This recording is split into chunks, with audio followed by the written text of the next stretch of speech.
Welcome to learner. ఈరోజు మనం interesting విషయం తీసుకుందాం. జాతీయ చిహ్నాన్ని మార్చితే నేరమా?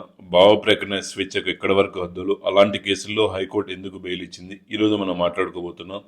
ఆంధ్రప్రదేశ్ హైకోర్టు ఇచ్చిన సంచలన బెయిల్ ఆర్డర్ గురించి. కేసు నేపథ్యం మనం అబ్జర్వ్ చేస్తే 60 ఏళ్ల న్యాయవాది Kalikiri Kranthi Chaitanya, Andhra Pradesh civil liberties committee ఏపీసీఎల్కి చెందిన సీనియర్ నాయకుడు తిరుపతిలో జరిగిన వారి 20వ రాష్ట్ర సదస్సు సందర్భంగా కొన్ని బ్యానర్లు ఏర్పాటు చేశారు. పోలీసుల ఆరోపణ ఏమిటంటే అనుమతి లేకుండా అర్ధరాత్రి సమయంలో ఈ బ్యానర్లు ఏర్పాటు చేశారట. దీనిపై సనాతన పరిరక్షణ కమిటీ అధ్యక్షుడు ఫిర్యాదు చేయడంతో పోలీసులు కేసు నమోదు చేశారు. తీవ్ర ఆరోపణలు ఈ బ్యానర్లలో జాతీయ చిహ్నం వక్రీకరించారన్నది ప్రధాన ఆరోపణ. అవి ఏమిటంటే 3 సింహాల స్థానంలో ఎద్దు ముఖాలు, చిహ్నాన్ని ఫ్యాన్తో పోలీసు బెల్ట్ రూపంలో చూపడం, అశోక్ చక్రంలో 24 కాకుండా ఎక్కువ చువలు, గుర్రం ఎద్దు స్థానంలో ఒక వ్యక్తి మరొకరిని తుపాకీతో కాల్చడం, ఒక స్వస్తి గుర్తు. కానీ అత్యంత తీవ్రమైన మార్పు ఏమిటంటే సత్యమేవ జయతే అనే జాతీయ నినాదాన్ని సత్యమేవ పరాజయతని మార్చడం, అలాగే let's fight against Hindu fascism అనే వ్యాఖ్యాన్ని కూడా చేర్చారు. ఏ సెక్షన్ కింద కేసు అంటే ఈ చర్యలు దేశ సార్వభౌమాధికారం,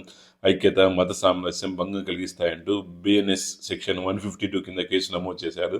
అయితే హైకోర్టు ఎందుకు బెయిల్ ఇచ్చిందంటే న్యాయమూర్తి జస్టిస్ వెంకట జ్యోతిర్మయి ప్రతాప్ గారు ఈ బెయిల్ పిటిషన్ విచారించారు. కోర్టు చెప్పిన ముఖ్య కారణాలు: విచారణ పూర్తయ్యాక అతని వద్ద నుంచి స్వాధీనం చేసుకునేలా ఏమీ లేదు, ఇకపై కస్టడీ విచారణ అవసరం లేదు, నిందితుడు పదే పదే నేరాలు చేసే వ్యక్తి కాదు, వ్యక్తిగత స్వేచ్ఛను హరించాలంటే బలమైన స్పష్టమైన ఆధారాలు కావాలి. ఈ కేసులో అలాంటి ఆధారాలు లేవు.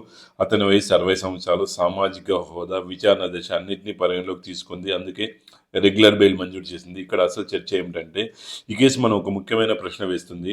భావ ప్రకటన స్వేచ్ఛ హద్దులు ఎక్కడ? జాతీయ చిహ్నాలు, నినాదాల పట్ల గౌరవం ఎక్కడ మొదలవ్వాలి? విమర్శకు హక్కు ఉంది, కానీ జాతీయ చిహ్నాల విషయంలో చట్టం చాలా కఠినంగా ఉంటుంది. ఈ రెండింటి మధ్య సమతుల్యత లేదంటే బ్యాలెన్స్ కోర్టులు పాటించాల్సిన ప్రధాన అంశం.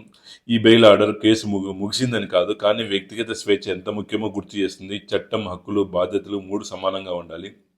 అప్పుడే ప్రజాస్వామ్యం బలంగా ఉంటుంది.